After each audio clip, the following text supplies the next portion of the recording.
Hello, welcome to OCALI's Third Thursday. I'm Donna Owens, the Program Director for the OCALI Family Center. And this is Third Thursday, our web stream broadcast that we make available on our website on a monthly basis. These broadcasts are focused on a topic of interest to parents of children and adults with disabilities. All the broadcasts are archived and they're on our Family Center webpage. And if you missed a previous Third Thursday, you can go to our website and you can access it and look at it anytime. We have covered topics from transition planning tools to addressing puberty and sexuality. Check it out on our website, the Family Center webpage on the OCALI website at ocali.org. Tonight, our focus is the IEP, a process to promote partnership for student achievement. I want to focus on the aspect of the IEP that often parents and educators can forget about. The purpose of the IEP is to promote partnership. Since IDEA was first passed as legislation in 1975, at a time it wasn't even called IDEA, it was called the Education of All Handicapped Children Act. The concept of the IEP was developed. The legislators were informed by parents of children with disabilities and by educators of children with disabilities. And they said that it's critical that parents and educators work together to develop an individualized education program for a child with a disability. And they developed a framework for the IEP and a concept of the process of developing the IEP that included both parents and educators working together to promote an individual student's achievement. So the IEP is a framework, and it is a flexible framework.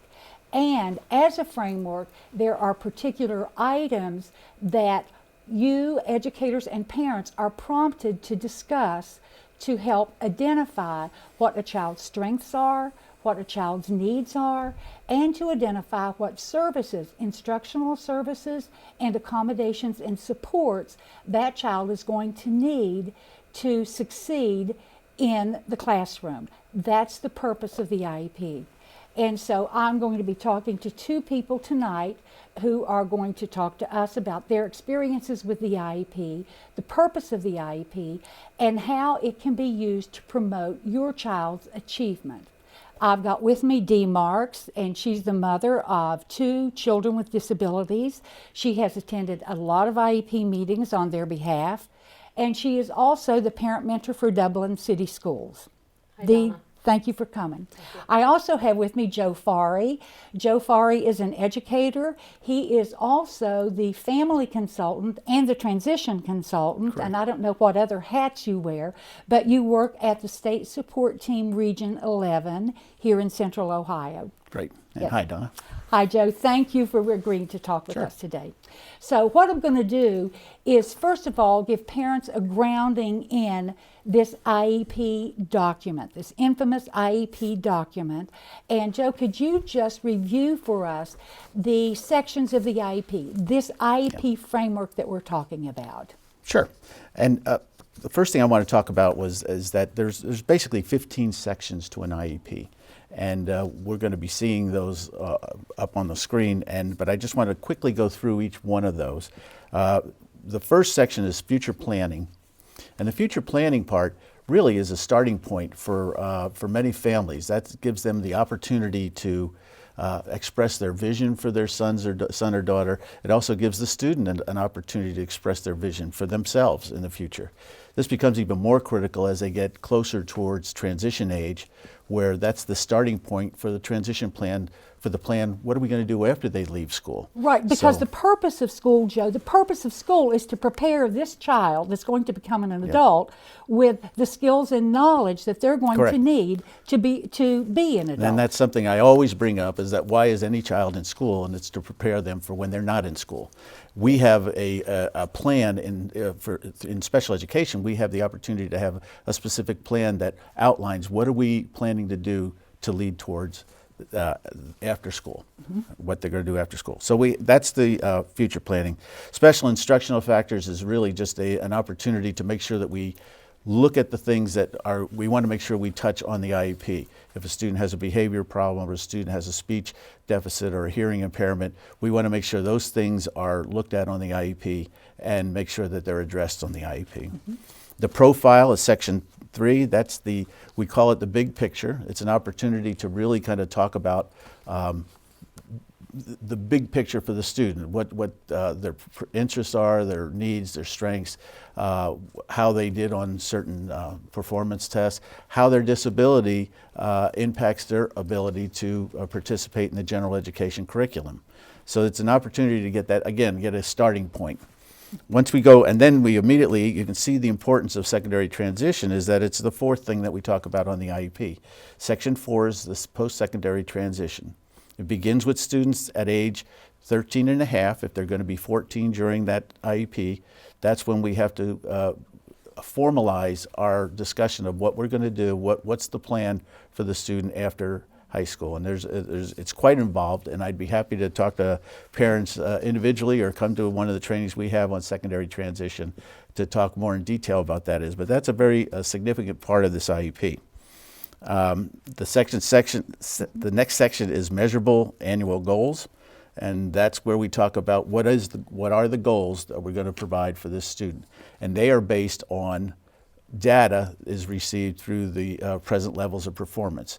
And so I would encourage parents to look at that present levels of performance because that drives that goal. It should be data driven. There should be baseline information that you can easily read to see pretty much exactly where your child is, and then what's the plan after that, right, based on that information. So, Joe, the point you're making here is that this IEP has continuity from one Right. year to the next, that you build on what was done the year before, Sure. the achievement that the student has made. You're not starting new.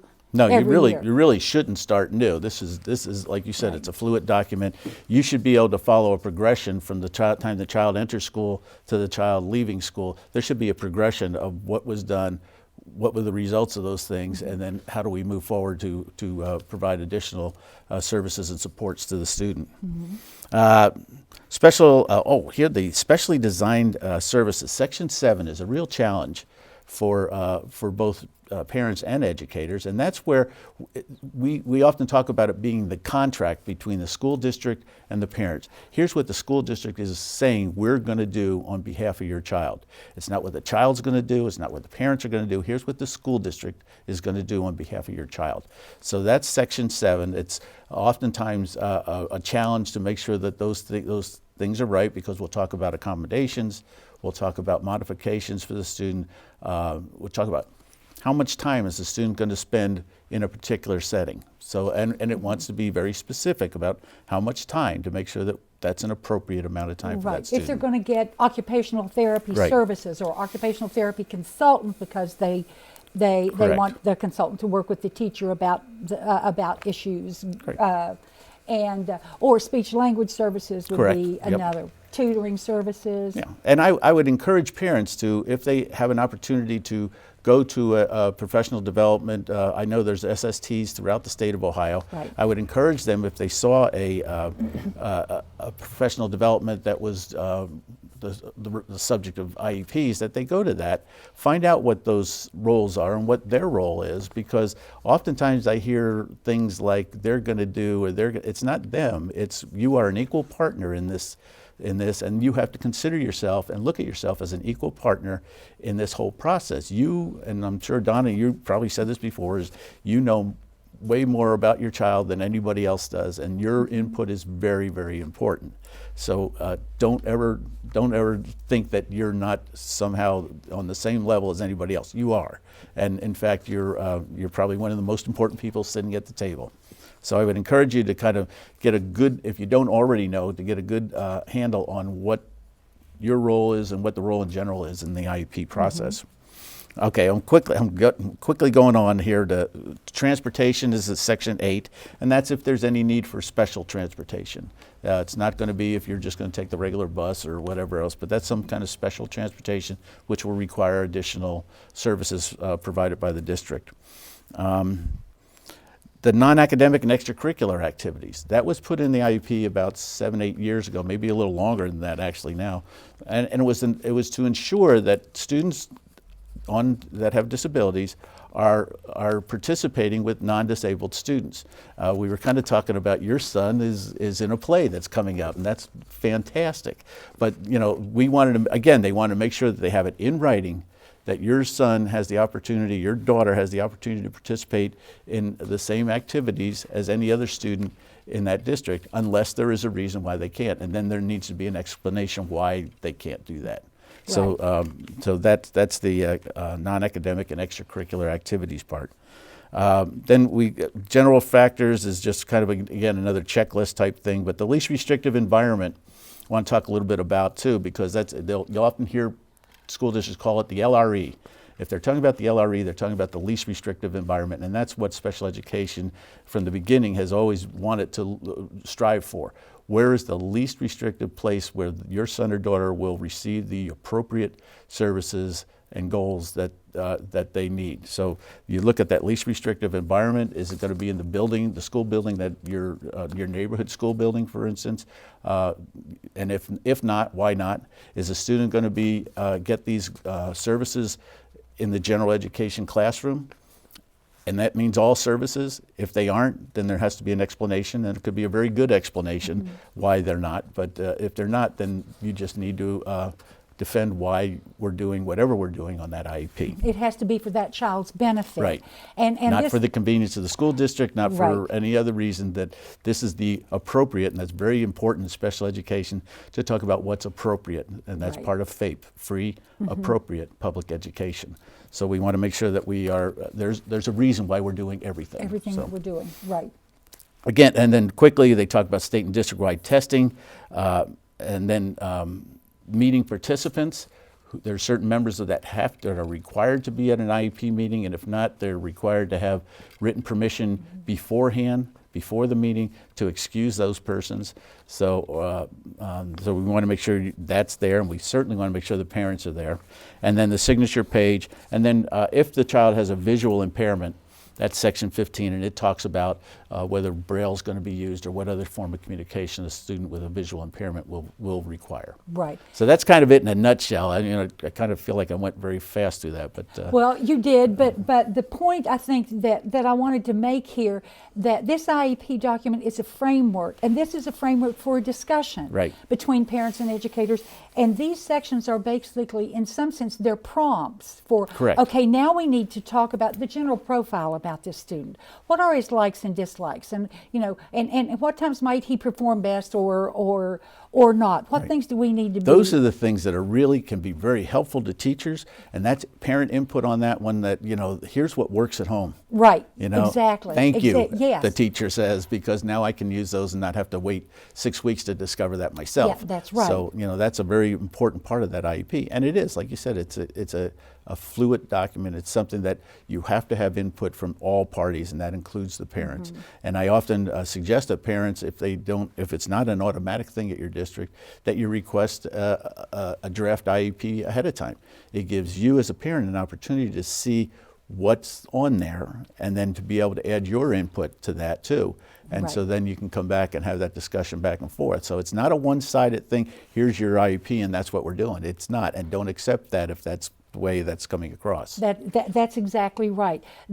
I mean, even into the annual goals, if you have a concern about your child's functioning, you have a right to say, I have this concern, where the educational team may be focused on a certain area. And if you have a draft IEP, you can say, I can see that they're not addressing possibly the easiest thing for me to identify would be a behavioral issue. And I think that's an omission. We need to deal with this. And you as a parent have a right to say, I have this concern and I want our IEP discussion to address this issue. And you need to have an explanation of why they're not doing something, and feel comfortable in asking for that explanation. Feel comfortable in asking questions of things you don't understand. And every SST in the state has a family consultant, so you can find that person and give them a call if something doesn't sound right or something like that. Then we can kind of tell you what we know about that process. many school districts have parent mentors, which I'm always, when they say what district they're from and there's a parent mentor, good. Here's the Yes. person you need to talk Right. that's closer to home than I am. Yes. So some districts have parent mentors, and so I would suggest that you contact them too if you have some questions. Yeah, I just think that this framework is so important because it is so flexible. It doesn't matter Right. what your child's needs are. Your child's needs will be reflected and addressed within the framework of this Right. discussion. And don't think that this is a once a year opportunity. This is a document that is a living document. And if there's a need to meet sooner than 1 year, then you meet sooner than 1 year. The whole 1 year thing is that it's requiring people to meet 1 year. Right. You're going to at least meet at least once a year. We're going to reevaluate at least every 3 years. But that doesn't mean it's only 1 year and only 3 years for the evaluation. It can be more than that, and it can be sooner on the evaluations too. Based on the students' needs. Based on the students, right? There because needs to this be is a reason document. for what we're doing. That's right. So- Yeah, there. And you said something about data, kind of, because you said school districts have to have data that they base their decisions on. And you said when parents have a concern, they need to come with data. Now, you may not have a whole research paper written out or whatever, but you have to support the reasons that Why you're you're saying it, right. identifying this And- as a and that's concern. That's something what data is. That's something I talk to parents about too, is that they need to have data to show why the district shows why they're doing whatever they're going to do. Right. You need to have data to show why you think whatever you want to do needs to be done. And data is a very powerful thing. It's hard to argue with Right. with the charts, Yeah, with the numbers. 7 So- times he did this in Right. the past week. And right, yeah. Thank you. Sure. Now, so you've given us an excellent overview of this framework, and you've also supported what we're trying to promote here, which is the parents' participation in this discussion and the Right. parents' view of themselves as a partner, and they are a partner, and they're not a lesser partner. No, this that's- is not a law firm with, the important partners have their names on the door, but the unimportant partners are the an associate. You are not an associate. Your name's up here on the door. And a participating partner.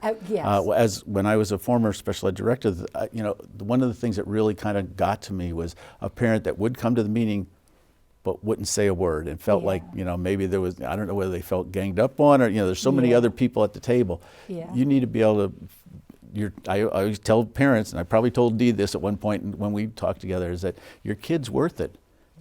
Take the right. time, do what you Right. need to do to make sure that you're advocating for that child, and make sure you do the things that are appropriate for your child, and know that your input is important. Right. So, Now, so Dee, can you tell us, as a parent, just kind of explain a little more about what the parent's role is? I mean, how full the parent's role is, so parents have a clear idea of, oh, this is my responsibility and this is my role. Right. Well, the framework actually is designed to actually foster the conversations between the parents and the school. For instance, as you see on the slides right there about our roles and our responsibility, when we're looking at the first page of an IEP, we have to verify all the information, make sure it's accurate. Can they get to you in the middle of the day if they don't have the phone number that you're at work? And then you move on, and we have a profile. And the profile is such an important part of the IEP. It allows anyone who reads that IEP to kind of have a quick glimpse of who that child is. And the parents' part of that profile is imperative. As you mentioned earlier, the interest that a child has. Right. With my son, he loved trees. So when we worked on addition, they counted trees because he was motivated to count the trees. He was not motivated to count a little teddy bear sitting on his desk. So we changed the manipulatives based on his interest. And those are things that a school or an educator may not randomly come across, but as a parent, you come across it because you're with your kid a whole lot of time. Right. It's important for us to contribute as far as what our child's ability is at the time, what their interests are, and performance and history. For my son, there was significant history coming out of foster care that I was aware of that changed who he was in an academic setting compared to a typical student. Right. There were many differences just because of the environment that he had been raised in prior to moving in with me. And another important piece in that profile is the medical status of a child. If a child is predicted to have surgery that year, or maybe has had some type of major medical procedure the preceding summer. Right. All of these things, they can play into whether that child can be as successful under the current IEP as he would have been if they hadn't have happened. So communicating that with the team and allowing the team to be aware of it actually opens communication of, okay, we have surgery planned over Christmas break. So when we come back, this is how we're going to deal with it. And it doesn't always have to be written out as an IEP goal, but having it in that profile fosters the conversation for later. You know what? I want to emphasize that there was a time when my son was in school, and my son wasn't a special education student. His grandmother died during the summer, and we dealt with that, and we got back in school, and he had difficulties in school that he had never had before, to the point that his social worker at school called and said, David's having difficulty and it's not typical. Could we just have a discussion? I'm kind of concerned about him. And when I went in, I said, well, you know, these things have happened and his grandmother died. And she said, you know, I'm glad that you told me that. I can see I can see the depression in him now that you say that, but I didn't know that before, and I can see that it's having this impact. That's going to help us. And I think parents don't know how important that kind of information can be, because it's a context setting, you know, and it helps the educators understand what's going on with your child at that time. So I think parents also are sensitive. I mean, with a child with special needs, you almost feel like you have this complete open book of your life. And there are certain things, perhaps you're going through a divorce or a death in the family, right, or a baby's on the way. And there are certain things that as a family you may want to keep private, but what you have to stop and think about is there are impacts for our kids. And most of the time, a child who's on an IEP is not going to react exactly the same way as another. So the more people who are aware of it and can support him, the school has resources that a typical parent might not have access to. So we could bring in a counselor to talk to this child and help them grieve, or to prepare for the fact that they're going to have a little sibling at the house and things are going to change. So we have to weigh that out. The importance of our privacy, because as a mom, I get that, versus the importance of a school being able to support us through that situation. Then if we move on and we're starting to talk about the different IEP goals that Joe had talked about, there are times that we recognize things, especially if we work at home with a student and our child on certain academic pieces. We recognize, for us, they're saying all the ABCs, but at school they're saying 6 out of 26. Perfect example was my son. My son could say all 26 if you gave him a Cheez-It Scrabble, and he could eat it after he told you the letter. But at school, when you just held up a flashcard letter A, there's no motivator there. And so me being able to communicate back to the school, oh, he knows all his letters, let's bring in a box of Scrabble Cheez-Its, and reassess, allowed them to recognize that he was just not showing them what he knows. Sometimes the parents see a different side of the academics than a school environment endorses at the time. And it's important for them to know really where that child is, so that way that IEP is based on where are they and how can we move forward from where they are at that point. So again, it's important for a parent to assist in developing those goals, and identifying the special education and related services to bring it about. Oftentimes, as a parent, we have outside services. We might take our kid to an occupational therapist or a speech therapist throughout the week, and it's up to us to communicate that back to the school. And what is that OT doing? Allow access, so that way we can coordinate the efforts between the school OT and the outside OT, so that way the services are moving together along the same direction. Exactly. And one of the things I think it's important to recognize at this point is sometimes a student may qualify for those services outside of the school setting, but not inside the school setting. Physical therapy is a huge piece of that oftentimes a kid is, for the lack of a better word, a little more clumsy. And so he has PT outside of school, but he's completely functional in the school environment, so he would not have PT in the school. So again, going back to the IEP trainings that Joe recommended, finding out what the role is, what does the IEP support, and learning more about that, actually allows the parent to understand why a school is providing something or not providing something. Right. And it opens communication. Obviously, you want input on the vision, because the bottom line is that's your kid, and you want your kid to be the adult that you want at the end of the day. That's right. They're going to leave school at some point and go out in that world, and that's still your child. He's That's no right. longer a That's student, right. but he's still your child. Right. John Kennedy said, we all cherish the futures of our children. Yep. And that's what that vision is about. Yep, and it's important for parents to see that vision, but also on the flip side of that, sometimes as parents, we can be a little overprotective, and we don't see a bigger vision, and then the school does, and the school says, oh, we see your son working at so-and-so, you know, when he's 19, 20, and being able to have those conversations so parents have time to adjust to that expectation, because the school's going to be working towards that employment piece, is huge. So that vision statement is a great piece of communication as well, to make sure that all of us are working towards the same outcome for that child. And then the big thing is to give consent when it's required for the IEP to be initiated. If there is a concern in the IEP meeting, Right. and you don't agree with one piece of it, it is imperative that you still agree to the implementation of the IEP, and you can say, with this exception, Yes. and you can fill out the forms for that, and you agree to meet again to talk about that exception, but that way your child can continue to move forward. Right. So this is not a make or break meeting. It Right. has to Right. happen now, and that's the only thing. That's your point there, Right, not that? right. Yes. And as we've all indicated, it's fluid and flexible. We can meet 20 times a year. Nobody's going to like you. You're not going to like you. Or we can meet 3 times a year. Yeah. We can agree to implement a goal that maybe we're kind of uncomfortable about. We can say, let's give that a try, but let's meet in 6 weeks, see if it's made any improvement, and if not, we're going to revise the goal.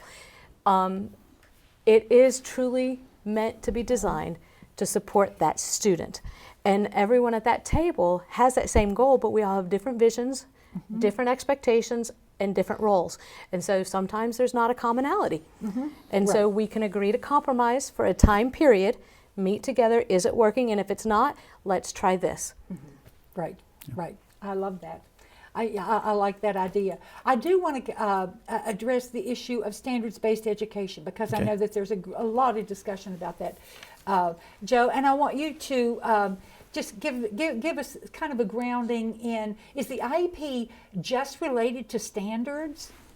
Yeah, well, an IEP is an individual plan program for a student. So when we talk about grade level standards, the IEP does address the standards, but it's the goals in the IEPs are the skills that the student's going to need to move towards the standards. There could be a student that has significant disabilities in 6th grade, let's say, and there's certain 6th grade standards that are out there.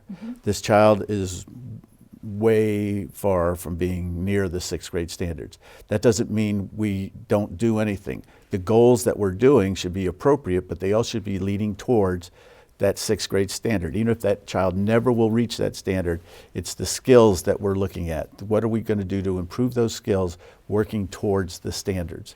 So in a way, everything in an IEP goal, even a behavior goal, will help that child move towards that standard. If you can't stay focused in the classroom, you're going to have a tough time moving towards whatever standard it see is. your point. So any goal that we're talking about, OT, PT, speech, any goal that we have in an IEP can be looked at as moving towards whatever that standard is. So don't feel like my son or daughter has to have a certain level of reading level or a certain math level in order to meet the standards. As an IEP, we are working towards those standards, but they don't have to necessarily meet those standards.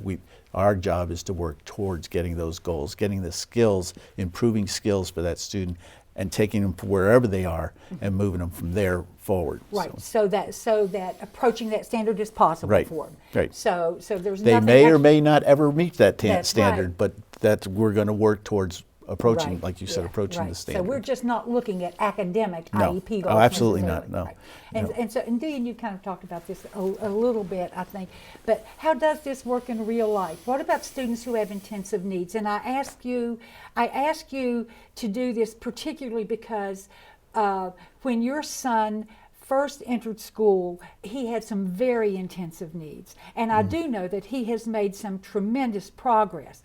And so this document, this framework has been flexible enough that it's been able to meet your planning needs, you and your team's planning needs for CJ. So tell me, how did the IEP goals, this IEP process, meet his needs when CJ first entered Dublin City Schools? And we've got a picture here of CJ.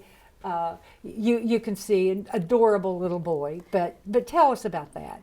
Well, first, I think it's important to recognize that the IEP is designed to identify where that child is right now and work with that child that you have right before you, right at this moment. And so, as you indicated, when I adopted CJ on his 9th birthday, there were some significant needs. He had never actually had a full assessment, a psych eval. He couldn't complete one. And he also, so we didn't have a lot of data, whereas oftentimes, we do have some academic data to give us a clue of where they are academically.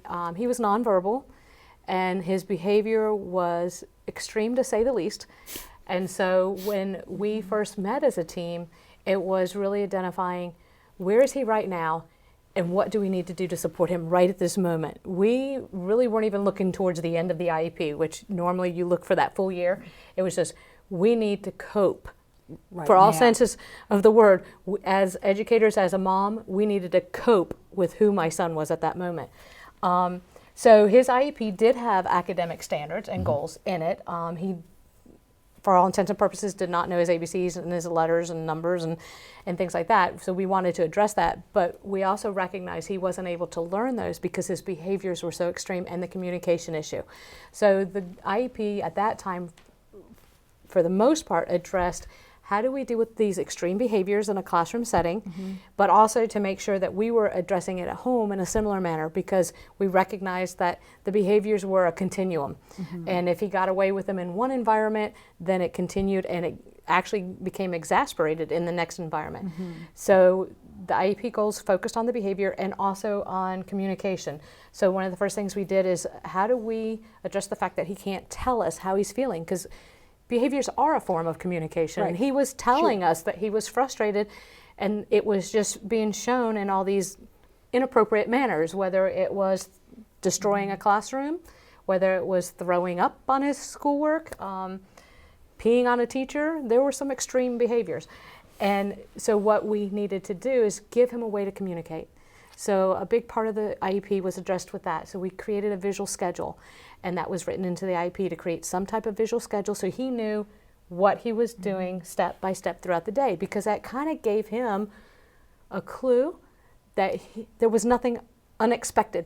Right. Fire drills messed that up when we would have a fire drill, but we were able to get through those as well because we were able to plan for as many of those as we could forewarn him about. So that was the first piece, but then also helping CJ to understand when he was upset that he was upset. He didn't even have that knowledge. This was just the Right. norm for him. So helping him to understand that when he was upset, it was okay to feel angry, it was okay to be upset, it was okay to feel frustrated, but this is not what we do, this is what we do, and guiding him along that way. So his IEP goals were really focused on that behavior piece. And for that first year, and as we started to see those goals being accomplished, then the academics could be accomplished along the way, because the behaviors really, and Right. the communication piece, because if he couldn't communicate to us that he knew the answer, Right. we wouldn't know. Right. So as an IEP team, you came to this understanding together of, we know where we want to head with this, but we also know that there's some foundational things we're going to have to address in order to move ahead. At that time, and just to show how flexible I think this document is and how fluid it can be, what was your future vision for CJ at that time? Were you looking to where he might work when he entered the community, or? No. Or next week. At that point, my vision statement really was this year, this school This year. year, yes. That being said, we had an IEP meeting 3 times that first year and adjusted. Yeah. As we would work towards a goal, we were able to start collecting data on what worked for his Yes. behaviors and what didn't work. Because he had grown up in foster care, the positive reinforcement at that point did not work, which is a very unique situation. So consequences had to be put in place instead. And then as the consequences depleted the amount of behaviors that we were having in a day, we were able to use praise and reinforcers to teach him that he enjoyed getting an M&M or he enjoyed earning extra recess time and fostering that. So we amended the IEP 3 times, I believe, that first year based on where he was at that moment. Right. Again, but my focus at that point was, let us just get through this year. Gotcha. How do we get through this year and my son doesn't get hurt? That was a big concern. Right, right. Tell us about the progress that CJ's made since then. Tell us, well, you mentioned part of it with the play, but Yeah. I've had CJ for 4 years. As of the 27th of this month, it'll be 4 years that he's been adopted and happily ensconced in my family as my favorite son. He's the only son, so I can say that. And he has made 6 years of academic progress in that time. So he went from not knowing a single letter to now he's reading at a late 2nd grade level. And he's doing addition and subtraction, whereas in the beginning he didn't have even the concept of what a number represented. Tells time better than my 24-year-old daughter. So there are things that we've seen surpass expectations of other kids because we've been able to tap into those, and allow him the opportunity to try them. And every kid has different strengths. And so CJ has certain ones that stand out because we've worked on this IEP. The behaviors, it's hard for me to say when the last time he truly had a bad day, which is awesome. We document everything. Data is collected every 10 minutes to this moment. 4 years later, we collect data every 10 minutes on his behaviors for that 10-minute time block. And so we're pretty strict with him. We've realized that we can't just give him an hour of just being free, that he has to know that we're monitoring it. And as long as we are monitoring it, that is very successful. And so we have lots of rewards built in throughout the day. What's interesting is this year already we've met and we've depleted half of the rewards for this year. He moved to middle school this year, so there was a little bit of a concern with the switching of classes and the higher expectations. And so we put in more rewards at the beginning of the year, and now we have faded half of those away, and we're halfway through the year. Is that So that should always be your goal with an IEP, is how do you address the concerns and move towards improvement. Right. And if you're moving towards improvement, you start fading out some of the supports. So that way the child is starting to be more successful independently. right, and that's what our journey is toward. Right. Is toward that level of independence. Correct. Yeah. He's just made phenomenal progress, and so I'm assuming that your future vision for him has changed now. You look more than just 1 month ahead or the end Yeah. of this school year, or I say it jokingly, but I think that first year my vision was not to kill my own son. But my vision now is he is going to work and live out in the community. He'll need supports. He'll probably need someone that lives with him that kind of has a balance. CJ will have his strengths and someone else will have different strengths, and they'll have to be balanced, and he may need some support from a provider. But I don't know that anymore. That's the neat part. 4 years ago, I expected he would live in a group home situation or he would have to have full-time provider care. I'm not so sure. on a about fence now that he, with the right supports and accommodations, could potentially live part-time independently. And that's exciting. And he definitely will work. We kind of have a running joke. He used to hear me say on Friday nights that I was paying my bills. And so now he kind of says, I would tease him about it and say, one day you're going to pay mom's bills. So when school asks him why he has to work, he says, because I have to pay my mom's bills. And so that expectation's already been thrown out there. Right. I have pretty high expectations for my son. Well, clearly you do. So do you remember one of his IEP goals for this year?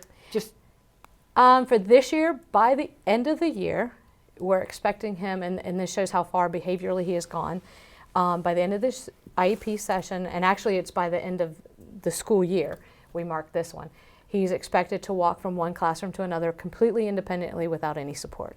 Wow. And that's huge, because when my son moved in with me, he was a runner, and we had 4 adults with him at all times, because of his running and because of his behaviors, and to keep, more importantly, my son safe, but also the environment around him, whether it be another kid or the potential to damage things within the school. And now he does a lot of his activities with peer support versus adult support. That's one of the things Joe mentioned, that he's in the play. We do have a paraprofessional that attends with it, but the paraprofessional can't be on stage with him. Right. That sets him apart. And so we have identified peers that when he needs to kneel down, if he doesn't remember, they tug on his shirt. So again, it's allowing him to be included in everything that any other peer would have the opportunity to do so. But we're teaching peers that way, to be supportive, because one day my son's going to be out working with these same kids, and we want them to know each other and to enjoy the good things about each other. Right. And we all prompt each other as a part of our social group as we move through our lives. Yes, we do. And, yeah. And I want to highlight your, the IEP goal is to move independently between one class or another. And Joe, and go back to our IEP is only about academics, and the point you were making is, no, it's about learning to function so that you can and prepare you for when you're not in school anymore. Yeah, that's right. Prepare you for when you're not in school, Absolutely. and that's exactly what that's about. So clearly, I think I've got this question that I've written down here. Do you think the IEP framework has been useful for you in planning for CJ's needs over the time? Absolutely. I know I've discussed this with you before. I see the IEP as a roadmap. Yeah. If I wanted to make a trip from Ohio to California, I'm going to sit down and I'm going to plan my route. Going out there, I might hit a detour, and I'm going to go around it.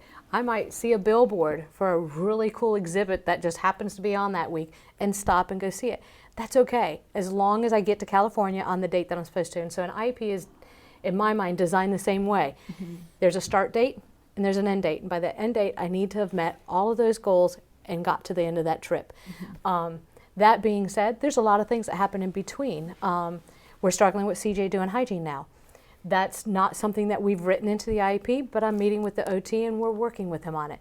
So there are a lot of things that don't have to necessarily be written into that IEP, but that as a school team, we're still addressing. Because again, it's about down the line, who's that child going to be as an adult who no longer has that support of the school environment. And we all want the same thing. We want them to be successful as an adult, and how are we going to get them there? So there are a lot of things that aren't always academic based that do fall under the jurisdiction of helping to support that child. Right.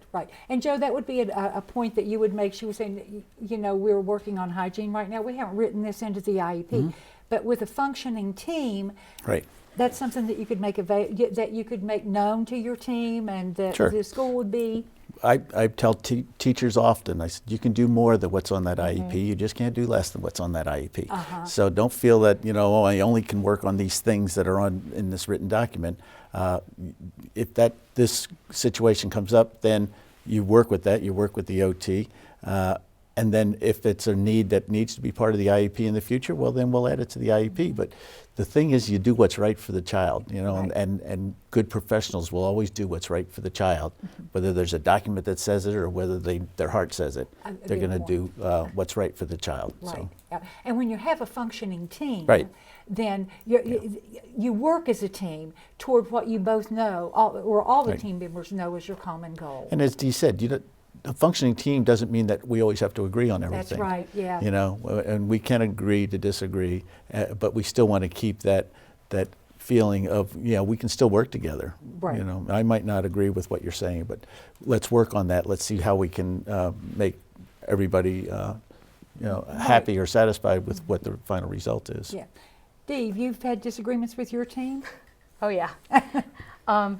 Again, there's personalities at that table. Everybody has their own personality. Everybody has their own thing that they're working towards. An OT sitting at the table has specific goals that she wants to work with that child on. A speech therapist, same thing. A PT, same thing. The adaptive physical education instructor, the math teacher. We all come to that table with our own expertise. Right. And so one of the things that I've had to step back and realize, because I think I'm an expert sometimes on everything, is I've had to step back and get, I really don't understand this new core curriculum math. Right. They do. And they're the ones who have to teach it to my son. So I look to them for their expertise. How can I help my son at home based on what you're teaching him or whatever? And part of the not agreeing can be really helped by when there are good moments, you incorporate that team. A perfect example was Friday, my son got off the bus, and this is the kid who used to be nonverbal, and then when he did talk, he always talks about the wind and the trees. You've been around him. And he got off the bus and said, "Mom, how was your day?" First thing out of his mouth. I know, look at your surprise. I was just as surprised. I said, "My day was great," because now it was. And then I said, "How was your day, CJ?" And he goes, "It was good. The wind is blowing." But we had 2 full turns before we talked about the wind. Wow. I immediately got on my phone, texted his intervention specialist from elementary last year, the intervention specialist from this year, the special ed coordinator from last year for elementary, and the special ed coordinator for this year, and gave them that conversation and said, "Thank you. You gave me this son that I have today." Wow. And when you can reach out and do things like that, when things are going well, when things aren't going well, the communication is so much easier because they know that you respect what they are doing, and Right. that's so important. We didn't agree on a behavior plan a couple of years ago, and to the point where we had to bring a legal team in and discuss it with the legal team as far as what their comfort level was. We had collected data, as Joe indicated, at home for CJ, and found a certain behavior plan was working very effectively at home, but it contradicted certain guidelines that a school has in place, Policies. not just our school, but all schools. And so we met with the legal team because we knew this was working, and yet not utilizing it at school was impeding his ability to learn. And so the legal team sat down and said, "Okay, we need the pediatrician to sign off on this." So we're covering them legally. And we need the parent to sign off on it, and we both signed off on it. We implemented the behavior plan the next day, and it erased the behavior within 1 day.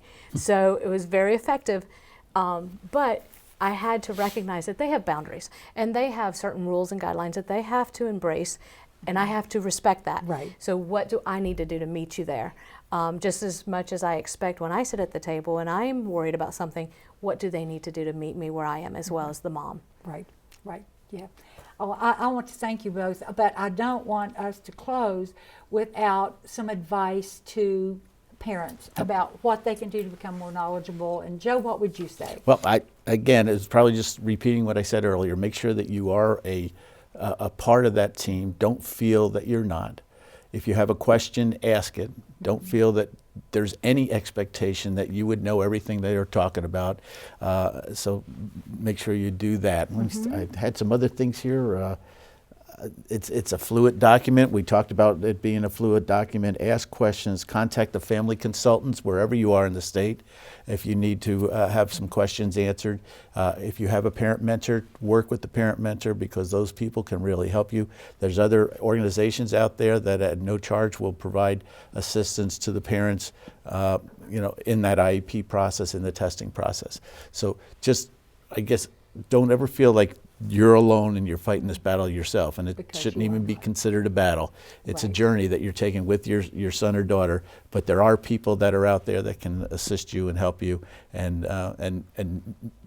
nobody is in special education because they don't like kids. There's a reason people are in special Right, they're drawn to education, it. and it's because they want to work with parents, they want to work with that student. Right. So- And I do want to point out that we do have a list of the SST teams, and I want to call that the state support teams. State That's their support proper team. name. There are 16 state support teams around Ohio, and each of those state support teams, their purpose is to provide support to school districts in providing educational services to kids and to all kids. And then there's a section of that state support team that just deals with special education issues. And on that, for those special education issues, the SSTs have a family consultant. Right. And their purpose is to provide training and resources to families and to respond to family questions. I have a list of those family consultants for each of the regions, and the counties within each of those regions that's attached to this Third Thursday Great. document. So you can download that and you can look at it. Great. You also mentioned the parent mentors. I do have a link to a list of all the parent mentors around the states. Not all school districts have a parent mentor, but you can see those that do on that list. So, And Donna, the ones that don't have a parent mentor, Office of Exceptional Children has dictated or delegated somebody to represent those parents, so they can still contact the Office of Exceptional Children for that. Correct. and they can talk to parents there. So we have the parent mentor link, we have the state support teams and the names of the family consultants and their email addresses and telephone numbers. Another resource that I provided for parents is a parent who is also a parent and a teacher. She's a parent of a son who's probably 22, 23 on the autism spectrum. And she said, finally, I found myself saying, the teachers should do this, educators should do this. And she said, I finally thought, I'm saying that too much. I need to become an educator to figure out what this is about. And she did. And she's teaching kindergarten now. And she developed a list of ideas for teachers and for families, for parents, on how to promote positive partnerships, what you can do to set up positive communication. So that's also available. Nice. Dee, now what advice would you have for parents? It goes back to some things I've already said, respecting the members of the team for the expertise that they have, and to keeping that perspective that we all have a different personality and a different focus at that meeting. Educate yourself on the IEP, do some of the trainings through state support team. Another one I highly recommend is Rights Law. You can actually go to the Rights Law website, and they do trainings throughout the nation. And what I like about their training is, as Joe and I can attest to, and any parent who has a child on an IEP, it changes all the time. And so what Rights Law does, though, is it teaches you how do you find the information to know what your rights are, which is so much more important than knowing the actual right at the moment. Right, exactly. But how do you find out what it is at that moment in time? Keep open lines of communication throughout the whole year. Like I said, I text my teachers if something great is going on. I also will text them if I notice CJ's a little off that morning, and I'll go, something's a little off, just give you a heads up, when he gets off the bus. And along that is then to let go of past disagreements. I like to say a new IEP is a completely new beginning, even though it's a fluid document that is a continuum of services. Let go of anything that happened wrong in the last IEP. Yes. Let's start again. Right. Every single time. Even if you have 3 IEP meetings that year, every single time you have to let go of the things. Otherwise, as a parent, if you don't, you're not as productive as you need to be to really support your child.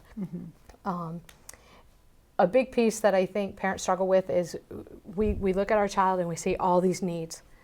And we feel like they're so far behind, and we have got to deal with all of these things. And the reality is we need to prioritize.